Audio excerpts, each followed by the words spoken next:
Hi, everyone, and welcome to a special episode of Version 1, a podcast where interesting people come to talk about their creative processes, imposter syndrome, inspiration, failures along the way, and much more. I'm your host, Waverly, and this episode is part of our Aruba Limited series. I've partnered with the Boardwalk Hotel to bring you conversations with local artists who are shaping the island's creative landscape. Follow the show on Instagram at Version 1 Podcast, and you can support the show at buymeacoffee.com/Waverly Colville. You can listen to this episode wherever you get your podcasts or head over to YouTube to watch the video version. I am here with my guest, multimedia artist Armando Goedgedrag. Thank you so much, Armando, for coming and being on the show. Could we just have you introduce yourself to the audience, please? Yeah, so thanks for having me here, Waverly. I'm a multimedia artist on the island of Aruba and mostly inspired by the nature here. So I love to paint, take photos with my camera, and also video stuff. So, yeah. That's awesome. Did you grow up in Aruba?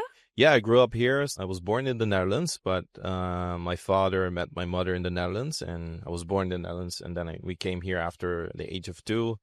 So, and now I'm 36, so yeah, I've been enjoying it here. That's wonderful. When you were a child growing up in Aruba, what did you want to be when you grew up? So at first I wanted to become a pilot, fly like civil jet planes, but that changed when I became a teenager. I wasn't really getting the grades that I needed to achieve that. So and I noticed I've been painting and like drawing since at the age of 2. So I just decided, hey, why not pursue that? Yeah. That's wonderful. When you were drawing as a child, were you always inspired by the natural landscapes and the animals of Aruba, or what were you drawing? So it wasn't immediately that. It was more just cartoons, the typical things you see on television as a young kid. But without knowing, because I played a lot in the wild, so like we don't have forests here, but it's like walking around with around the plants and watching birds. The shoko, like the burrowing owl that we have here, I do have vague memories of doing that near our house, and I think that just accumulated during the time. And when I went studying abroad in the Netherlands, that's when I realized, hey, I really miss the wildlife here, and I wasn't aware it was that beautiful and special. Yeah, moving away, it sounds like gave you a new appreciation of the island that you grew up on. Yeah, absolutely, because at first I wasn't really planning on returning to the island when I went studying abroad, because I didn't feel at home here. I started bodyboarding, like getting more into the waves right before going studying abroad. But because, for example, I was bullied a lot at school, so I wasn't really feeling that great around the people.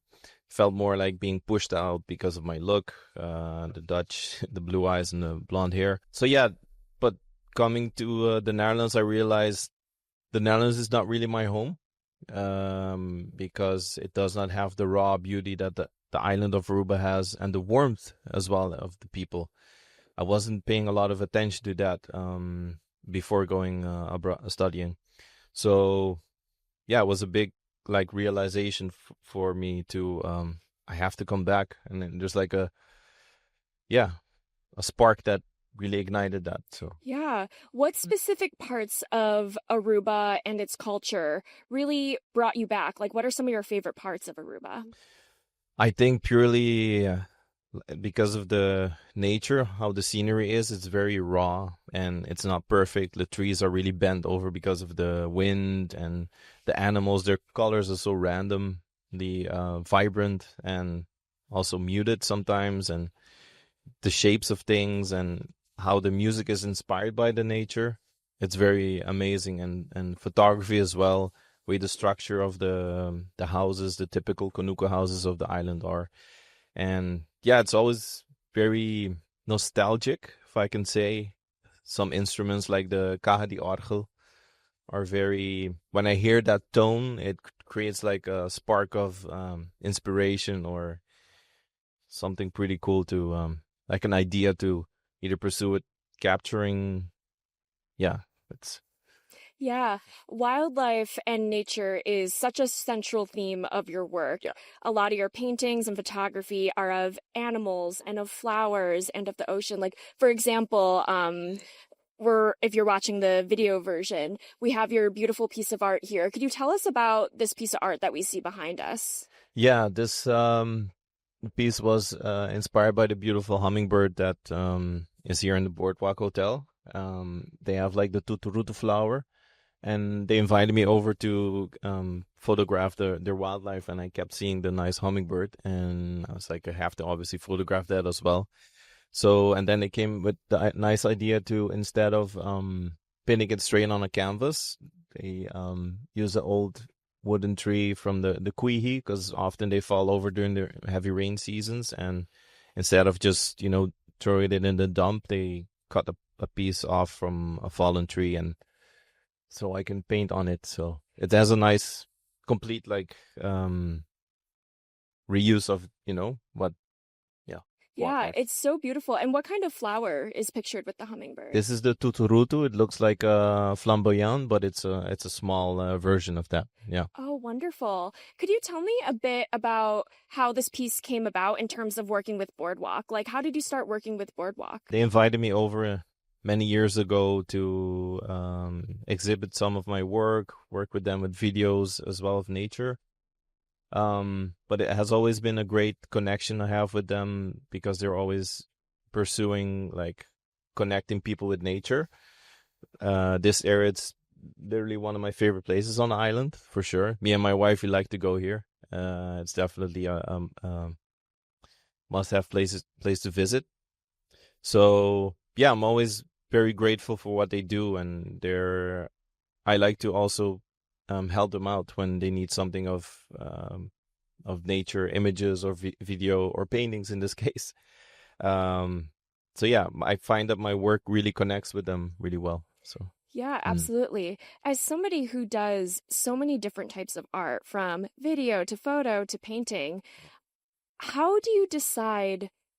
mm, I guess if you see something inspiring out in nature, right? You see a turtle or a bird or something. How do you decide, you know what, I want to make that into a painting, yeah. or I want to take a photo of that and have that just live as a photo, or maybe I want to come back and shoot a video. How do you decide what medium you want to explore? It's very hard to answer that because time is so short. The older I get, I realize that you don't have enough time to capture everything, of course, or to paint everything. It often comes to what state of, yeah, when it comes to personal level, it's more of what state of emotions you're going through. Like right now, I find I have a big connection with the sea, because waves are like, they can teach you lessons, or waves come through your life like an experience. Sometimes things happen unexpected, could be positive or negative. So it's pretty, so that's something, for example, right? And the birds could be like a nice hummingbird, could be very nice, vibrant, just like we have two hummingbirds besides this one. We have the ruby topaz. It has like, the male has a golden throat. When the sun hits it right, it's just super amazing. So, in the past, Aruba used to have gold, but I like to say not all gold is lost in Aruba. So, yeah. Yeah. When you say you like to explore different emotions through the different mediums, what would you say are the emotions that come up for you with each medium that you do? Um, I think it's more like life experiences. But it's also a bit, I don't have to go too deep in it. Or what I notice is that people can find their experiences through life by observing nature. Um, so I'm trying to see if there's something in there for me as well, but sometimes it's clearly happening. Like, wow, that image that I took from the past really matches with some experiences I've gone through in life. Yeah. So it's again, it varies from, it could be very sad as well, but it can also be very joyous, and also motivating. Yeah, that as well. So, and by like creating my works, I really like to inspire and create awareness for most people, like tourists and the locals, for protecting what we still have on the island, because it's so unique. If you look around the world, I've traveled quite a lot. and Aruba is Aruba, so there's only one. Yeah, absolutely. Where are some other places that you've traveled that you find inspiring? Yeah, so I've been throughout the Caribbean.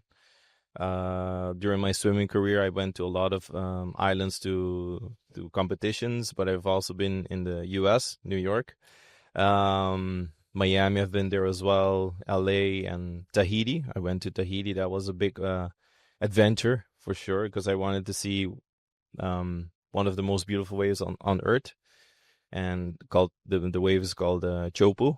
It's in a village called Chopu. So, but that was very cool. And Tahiti, funny, has like similar beaches, like white sand, pure crystal clear water. So it was a bit strange for me to literally be completely on the other side of the world, observing, an island that has the same temperature and sea, but the wildlife is literally different. So you won't find the same fish that you have here in Aruba there. So, and yeah, it was just cool to see that still, even though it's a paradise island, they're very different. And even in the Caribbean as well, like if you go from Aruba to Curacao or Bonaire, there's a big difference. Each island has its own uniqueness. So Yeah. yeah, What would you say are the qualities of a location that make it appealing to you? I would say, yeah, it's the rawness, the pureness, the untouched. I just love to explore what wildlife they have there, or sceneries, types of sunsets. That, like, you have a very nice sunset, but the scenery, the landscape, the hills, the trees, there are specific things that just look very iconic, I would say. Yeah. Yeah, you love nature. Yeah, I really do. Yeah. I love that. Yeah. I want to talk a bit about your paintings because your paintings are so beautiful. In fact, earlier when I was looking on your website, and I encourage anyone listening to go to Armando's website and take a look at his work, because I was on one of your pages and I was like, oh, these photos are so great. These photos are so beautiful. And then I scrolled to the top and it said paintings. And I was like, Yeah. oh my gosh, your paintings are so amazing. I literally thought they were photographs. Mm-hmm. I guess first is, how do you paint so accurately? Like, where I literally think they're photographs. Like, that's such an incredible skill set that Thanks. you have. Yeah, I think it's all based on doing this since I was 2. We have footage of me drawing something on paper by looking at an object on the table. So it's most of using references, and like in this case, my photos are often my references that I use to paint, and I've been studying colors and shapes, throughout my life. And now at this age, I'm still learning a lot. I'm still not there. And that's exciting for me because I keep discovering new things that I can adapt, and learning from others as well. And so yeah, that's, I think, explaining. Yeah, your work is so incredible. And your painting also comes in many different forms. Like, you can paint on canvas, as you see here. You painted on a tree, on wood, and then you're also a muralist. Yes. So I'm curious, does your creative approach change when you're painting depending on where you're painting? Yeah, Does that make sense? It does in a way, because each, like, for example, the tree or the canvas, it's in those cases it's smaller. But when it comes to a mural, you really have to like look around and where it's gonna be, and also take note of who lives there, or the people that walk by, what would they like to see in terms of the but often it's also that the client wants a specific mural. You have to be really pay attention to that it fits nice on the wall. The murals are very intense, I have to say, especially intimidating at the beginning. Because if I look at the wall, it's blank. I'm like, oh man, I better not mess this up. So, and I often don't really know how long it's gonna take. Especially in the beginning, was very intimidating. But I'm happy that I got inspired by the international artists that came here during the Aruba Art Fair. They really showed me that it's possible. So I wasn't even aware that painting on a big wall was something. I only painted on canvas, and I thought it was only graffiti with spray cans. But then I saw Garrick Marchena from Curacao paint with brushes on the wall. And I was like, whoa. And he painted like the prikichi, which is the national bird of Aruba. I really got blown away. I was like, I have to try this. So in 2018, I did that. Yeah, tried. What is your creative process when it comes to painting murals? Like, walk me through, you get commissioned for a mural. Yeah. Then what? You know, what is the whole process? What does it take? Yeah, depending on when you have to start. Sometimes it's really last minute, but often they give you some time to work on a concept. So what I like to do is, I've told this a few times to some people, is that music really brings me into the zone. Combining it with going out in the nature area where, if that's really something that I need to paint, I like to be there and really like observe, and get into the rhythm of the concept that I have to make, and then start making, using my reference images and make a nice concept, and then go back and forth with the client. And if it's a personal one, then it's just me and the things I have around me to make something great. Do you sketch it out first? Yes, I work often in Photoshop, for example, to create like a collage of how it's gonna. I often have it as close as possible to what it's gonna be. So that's great of the modern technology, that you don't really only have to use a white paper and pen. But it's always exciting to see, and it is. I find it the hardest part, the concept, to conceptualize an idea. 'Cause, it's hard. Yeah, I think it's so cool that two of your mediums really work together. Like, you draw inspiration from your own photography, which is great. What other sources of inspiration do you have other than your own work? Yeah, listening to, for example, Data Panic from Michael Lampe. He's a local artist here. I really admire his music. He uses like typical Aruban instruments, for example, like the kahri orgel, also the cuarta. So that music, because it's so nostalgic to me, as I mentioned before in this interview, so a lot of memories I have of wildlife, they're nostalgic stuff that I did in as a young kid, walking around, observing nature. And I think that connection with my work has it's very strong. So if I get moments or glimpses of that, it really triggers like exciting. I sometimes get really excited because it's just fun to see where the inspiration is flowing. Yeah, absolutely. And if somebody were to walk around San Nicolas and see one of your murals, what do you hope that they think or they feel? Yeah, I hope to really inspire them, and I hope they enjoy also looking at the work. Often, the works, they don't have a literal description next to it like this one. Yeah, it's just great that you can put your work out there and to let people observe it and to get something nice out of it. And some paintings have more meaning to than others. Special stories, like the one of the flowers in San Nicolas, the melting pot, because I'm half Aruban, half Dutch. And those flowers that are painted on that wall, they really resemble each like culture, tradition, types of people that live on the island. And because I've never really felt as a pure Aruban, so I've been bullied a lot about that.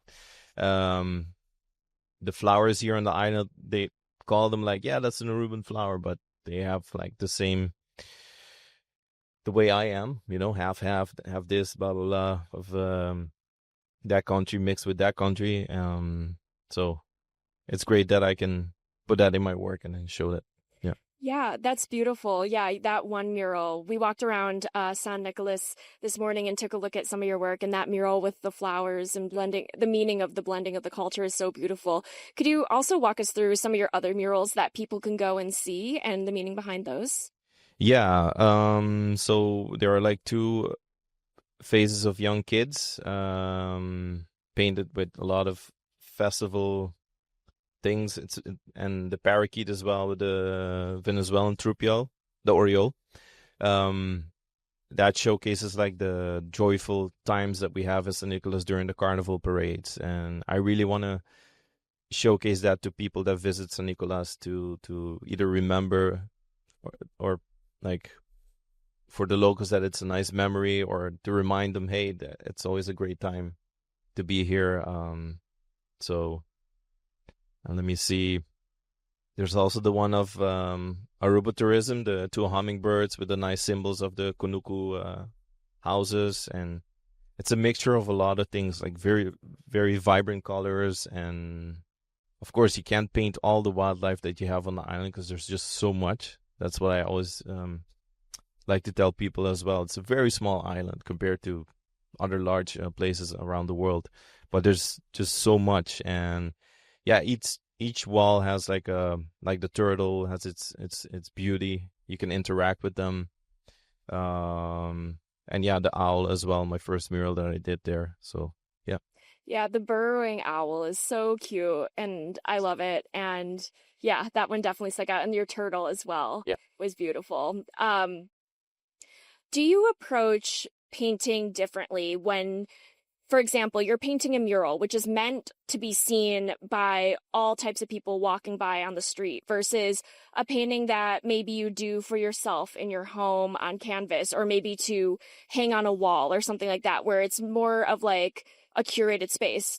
Does that make sense? Like, how do you approach painting differently when you're taking into account like where it's going or the medium that you're using? Yeah, I think the mural, it's more the environment that it's going to be in. The canvases are often just a small room, so it's a very personal thing often, like canvas paintings. When you hold a canvas, it really feels like you can hold something that has like a window of something happening there. That's how I see it often. And you can make it very alive, with the illusion of the realism. That's what I really like. I don't like to go photorealistic because I want people to still see that, hey, it's painted. So I have to sometimes like break. Don't go to. Oh shoot! I'm sorry. I said they were. I thought they were photos. No, it's it as a compliment. Yeah, thanks. So, but yeah, it's always fun to challenge and see how far you go. And murals, it's funny when you go up close, you can just see like the big brush strokes that are used. So it's a challenge to really see like how far are you gonna go with the realism. And murals is just big brushes and large buckets of paint. So at first I thought you needed different like material for it, but it's actually pretty similar to canvas. It's just giant stuff, and it goes to rollers as well. So yeah. Oh, that's wonderful. And when you're out taking photos and doing photography, are you consciously thinking like, oh, this could end up on a mural one day or on a canvas? Or are you more so taking photos because you enjoy and you work as a photographer, and then those sometimes end up as inspiration? It's literally a mix. It's always a mixture. Yeah. I do have random mornings that I just wake up, and depends on my schedule because I obviously have a lot of planning with deadlines of works that I have to finish. But if I have a morning and the weather's great, and I like, if it's for the waves, I go watch the forecast. I really study it the day before or that morning. I'm just gonna look at it and see how, if the conditions are right, and also with the bird season, like the migratory season, if it matches up, I'm gonna go. And there are also mornings I just really randomly go because I just feel I just want to capture something this morning. And if I go over the photos, which sometimes takes a half day of my work, it's crazy how long I sometimes edit my I have to go through just the morning of shoots. A lot of people don't know that. Yeah, and I do select some images, and I see, whoa, that's gonna be really cool if I manage to paint that on a canvas or a wall. So I do have a lot of projects in line or for ideas, I have to say, for upcoming projects, but yeah, I can't say much about it yet, so it's exciting. Well, we look forward to finding out about them in the future. Where are some of your favorite places to shoot photos on the island? I like to not say specifically, but some are very obvious. The North Coast for sure. There you have a lot of, the sea is just very raw and rough on that side. And when it comes to birds, a lot I do in the national park. So Aruba Conservation Foundation has a has done an amazing work conserving that whole area, and new areas are also being added to protect. So, and it varies as well because not every location always has, like, for example, the specific bird type is not always there. So you have to look around and yeah. Yeah, absolutely. Do you think that as someone who is a photographer and a painter and having these two mediums work together in such a way that do you think that one has taught you lessons about the other or vice versa? Absolutely, yeah. One thing I realized, I keep realizing more and more, is that painting is not really about the skill that much. It's more about seeing. So you have to learn to look at things and observe. It's almost more of a mindfulness thing because that's great for like mental health. It's also something I pay a lot of attention to. So being mindful of every detail, like how the shadow or light hits it and colors, the environment reflects on the object. So, and all those things. And if you keep those things in mind every time you paint, your work is gonna really become more and more alive in terms of observing it. Yeah. That's cool that it both have been able to teach you lessons and kind of influence and influence the other one. Yeah, because when I went studying the communication multimedia design as for my bachelor's, I couldn't do much with cameras yet, but during my studies, I learned so much, and it just shows you how things come at you randomly without knowing how beneficial it could be in the coming years of your work. So yeah, I'm very grateful for that. I learned so much composition wise, colors, and yeah, and it's still exciting to keep learning. Yeah. Yeah. Do you have favorite colors? Yes, I do. I like yellow a lot. But I like the vibrant blues as well of the ocean. And yeah, I just love sunsets. I really love sunsets. Yeah. I love that. Besides the walls of San Nicolas, where can people see your work around the island? Yeah, so I've like at the airport, I have one at the departure area. I have a very big one at the Natural Bridge. It's all the way. It's pretty cool. The location is all the way at the north coast. And even at the lighthouse, I have two as well. I think actually three. Yeah, three. One in the restaurant Paintings as well. Or photographs? Paintings, yeah. Paintings. Yeah. The murals. And the Renaissance Marketplace as well. There's also a pretty big one there. That's the biggest one I've done. Yeah, so far I probably have a few more.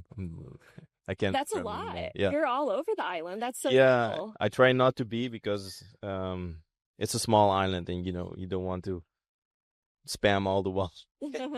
Yeah. So. Yeah. Could you talk to me a bit about what the creative community is like in Aruba? It's very I wouldn't want to say it's small because I think it's much larger than we think. It's more that we're very quiet.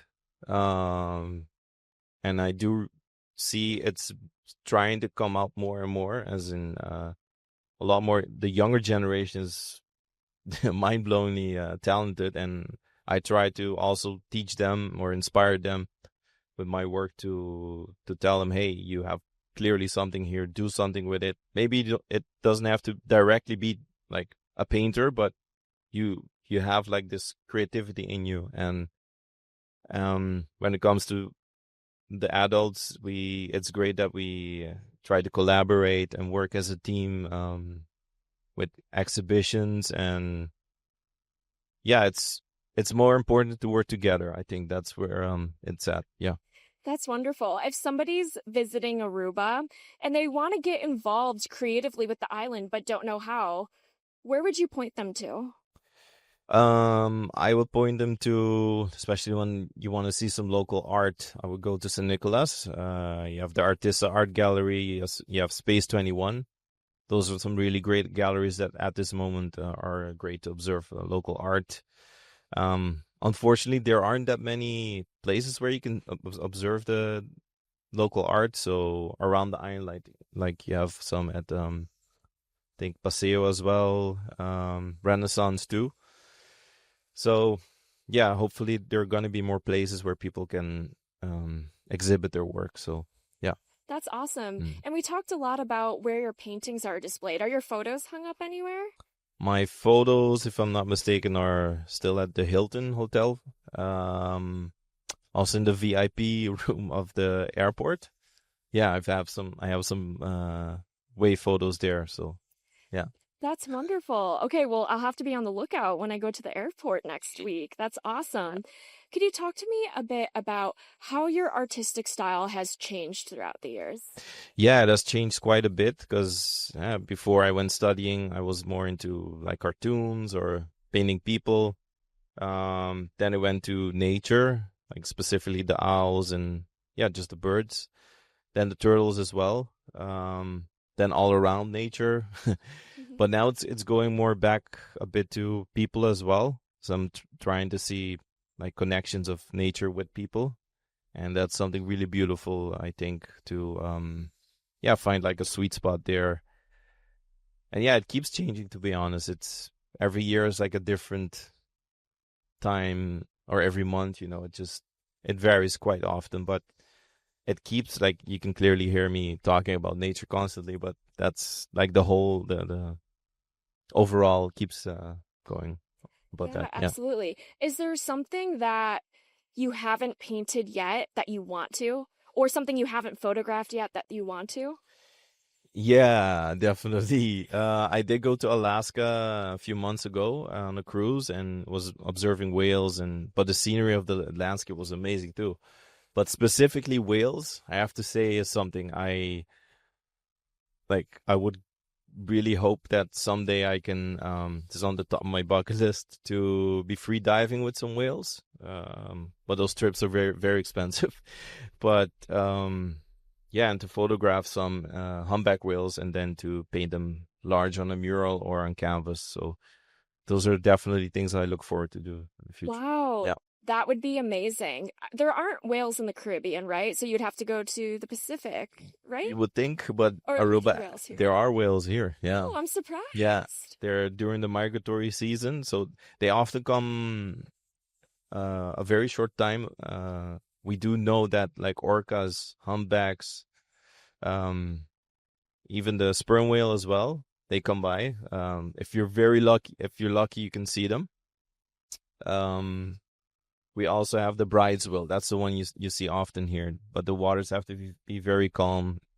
And I've seen them once, and yeah, I don't have any words how amazing they are. It's crazy. Wow, I had Yeah. no idea whales are here in the Caribbean. I thought for some reason they're only in the Atlantic or the Pacific, but that's very cool. You can have an experience if you're lucky seeing whales. That's awesome. Yeah, we have the dolphins and manta rays. So again, Aruba's small, but the things you can see here, I just can't imagine 50 years ago, like how it was global warming, etc. It's a lot of influence on how nature is reacting to it. So I can't imagine how amazing it was.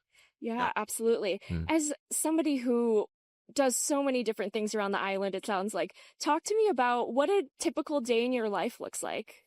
Yeah, so I like to wake up at 6, sometimes at 5:30 or 4:30 to go swimming. And that's my workout. I like to swim. But yeah, I just like to work very early. I'm a morning person, and it's a great feeling to wake up with the sunrise. And yeah, I take a cup of coffee and then immediately go to work. I'm very focused on what I want to do. And in the weekends, often I try to go surf. So I like to surf waves. Even though last year I nearly lost my eye, so that was crazy. What? An accident, yeah. Oh my gosh. Well, Yeah. I'm glad you're okay. Yeah, it was my surfboard hit me in my eye socket here, so you can kind of see a mark here. So Oh my goodness. yeah, my friend luckily helped me, well, get to the hospital and stuff. So yeah, it was sketchy. Absolutely. You can imagine I need my eyes. My eyes do work. Yeah, very important for a visual multimedia artist. Yeah. So So I'm glad you're okay. Do those activities like swimming and surfing, do they sort of help, I guess, turn your mind off and help you recharge in a sense? absolutely, yeah. When I go free diving or scuba diving, it's you don't have to worry about anything. It's just you with the nature, just with the waves or birds flying over while catching waves. It's so pure. I yeah, it's very hard to describe, and I like to do it often with my friends and my brothers. So yeah. That's wonderful. Yeah, I totally agree. It's kind of like whenever people talk about, oh, I had this great idea in the shower, and it's because your mind is off. You're Yeah. doing something physical, Yeah. and you're not thinking or sitting at a computer screen or wherever, with all this pressure to come up with an idea, and then it just comes to you once your mind is off of it. So that's why I was curious. Yes, yes. Like driving in the car, I also get a lot of inspiration. Like when again listening to music, looking around, and yeah. That's wonderful. Mhm. Do you ever experience any sort of creative blocks or ruts? Yes, it's definitely something that's I think every artist deals with. Even though I gotta say, often it's more if you just manage to push over it, you'll realize that it doesn't really have to be that way in that sense. Yeah, just like in my case, just painting while having that creative block, making a random painting, you would be much more satisfied than just trying to hope and see if something happens. Yeah. Yeah, absolutely. When you are sort of facing those moments of, oh, I don't know what to do, and maybe you're just doing something random just to get through it. Yeah. I guess, what advice do you have for people? Because I think it's really hard sometimes when, like, I'm a writer, let's say, and I've gotten that advice of like, just keep writing. But sometimes it's hard to do that. Or in your case, painting. Oh, I don't know what to paint. Just keep painting, even if it's random. But what's your advice for sort of getting over that like mental hump that people experience? I would say, like obviously going out of your space, your environment, like going outside. In this case here, you can relax at the beach or going for a nice hike.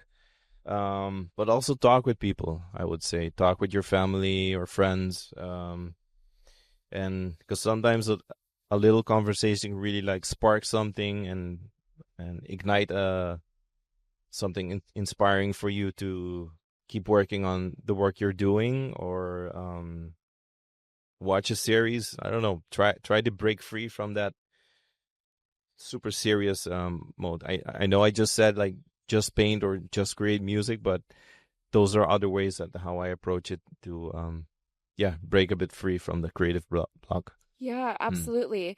And have you ever experienced self-doubt or imposter syndrome in your work? Yes, self-doubt definitely, even though I have to say there's always this little thing inside of me. I can't describe it, but it has never faded. I always keep thinking of I'll be fine with just paper and a pencil.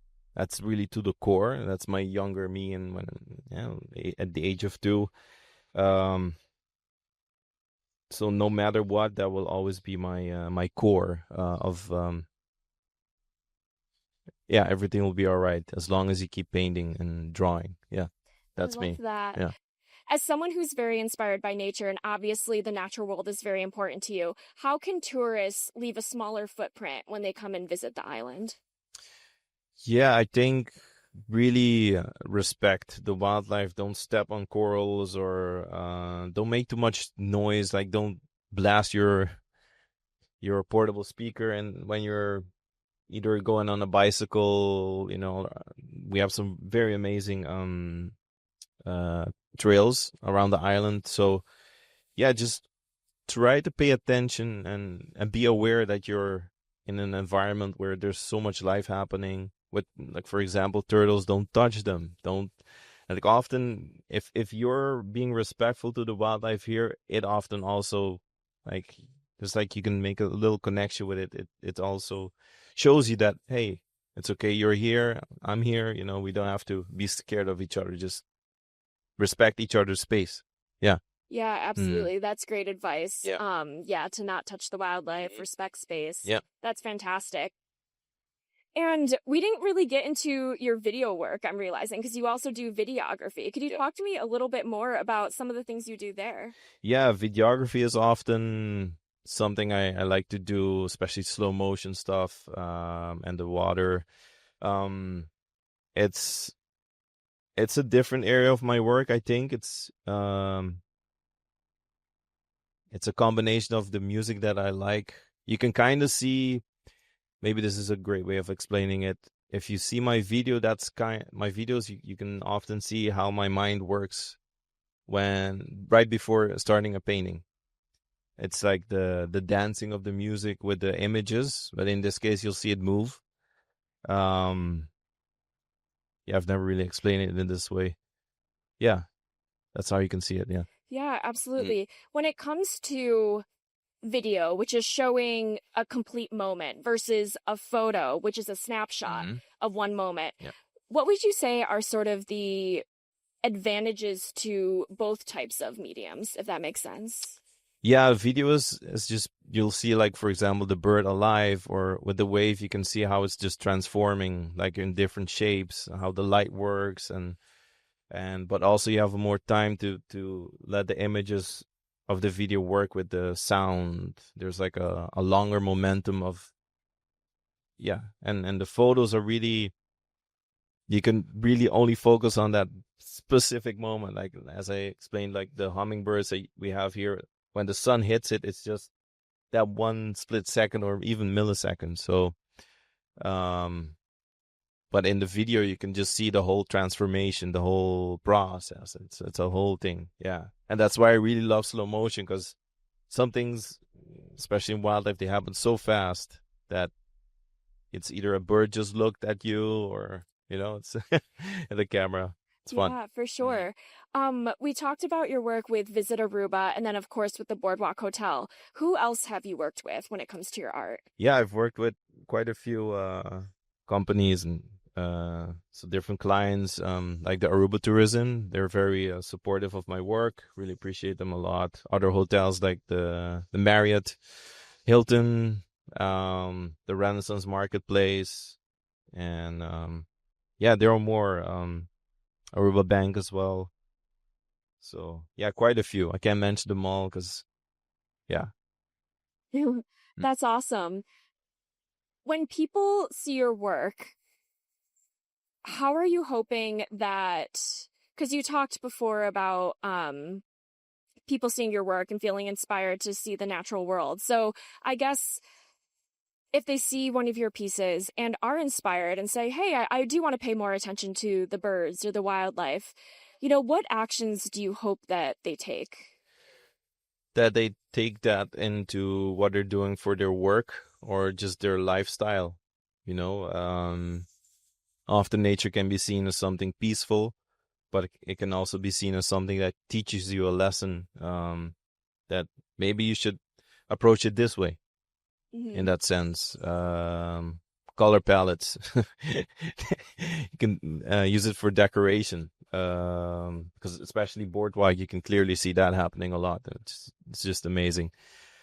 um and yeah, it's just being more connected with your environment, and plan something, or yeah. Yeah, Mm. absolutely. And Aruba is an island that gets visitors from all over the world. What do you think Aruba teaches people that they can bring back to their home country or wherever they're coming from? I think especially being nice to everyone, saying hi to everyone, and because I've been around the world and people just don't greet you, or on the roads they're much more cold, or um yeah, it's the warmth that the island really offers you. And again, at boardwalk, it's on steroids. It's just so nice here. But yeah, this island, I know I've met tourists that have come here more than 50 years. It's crazy. The stories you hear them tell me, it's really nice. Yeah. That's wonderful. Mm. What is your definition of success? My definition of success would be living with your passions and the things, like, I know a lot of people are not aware of their talents, but I would say some talents are more obvious by witnessing it, or but I think a lot of people are using their talents, but they're just not aware of it. It's indirectly being used in their life.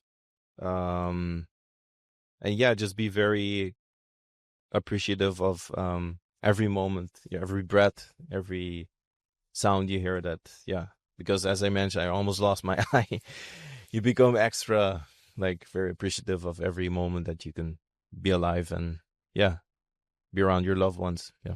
Absolutely. What a beautiful message. Thank you for sharing. All right, Armando, are you ready to move into the lightning round? Yeah, sure. Let's do it. All right, what is something new that you've tried lately? Um, It could be anything. It doesn't have to be related to be your work. anything. Well, I'm trying to see. Ooh, watercolor paint. Oh, Yeah, interesting. yeah. Do you like it? Yes, I like it because you don't have a lot of control over it. Yeah. Yeah. How is it different than acrylic? So it's very fluid, and I would say it's 10% of control of what acrylic paint has. So, and that creates like an extra challenge, but also exciting feeling of how it's gonna turn out. Every brush stroke just magically does something, and mixing colors is very different. Yeah. Do you think you're going to incorporate watercolor into more of your Yes. work in the future? Yes. Yes, definitely. Yeah. Yeah. Ooh, that's exciting. Well, I'm excited to see your watercolor Yeah. paintings one day. Mhm. Do you have a lesson or a message that you want to share with listeners? Yeah, a message. It's very dry, but get enough sleep. I sleep at least 7 to 8 hours. Yeah, and it's important because I know a lot. It depends your circumstances. If you have kids and stuff, I know my brothers. It's very difficult for them, for example. And but try to get your hours of sleep just to be productive and great during the day. That's fantastic advice. Yeah, I think rest is one of the most important parts of the creative process for sure. But I'm surprised you get like a full 7 or 8 hours because you wake up so early. So you Yeah, just go to bed quite I early. do. My wife doesn't like it. Yeah. I love that. Mm. All right. What is one thing you wish you knew when you were first starting out? Let's see. I wish I was more open-minded to the world. I was very close-minded to a lot of things, and um, yeah, life is much bigger out there than I used to think. So, That's beautiful. All right, Armando, thank you so much for joining. Could you tell everybody where they can find you, check out your work, and all of the things? yeah, thanks again for having me, Waverly. It's amazing to be here on the podcast, and they can find me on Armando Multimedia. That's a great pun. Thanks. It's on Instagram or Facebook, so, and my website as well. So Fantastic. Thank you so much, Armando. thanks, Waverly.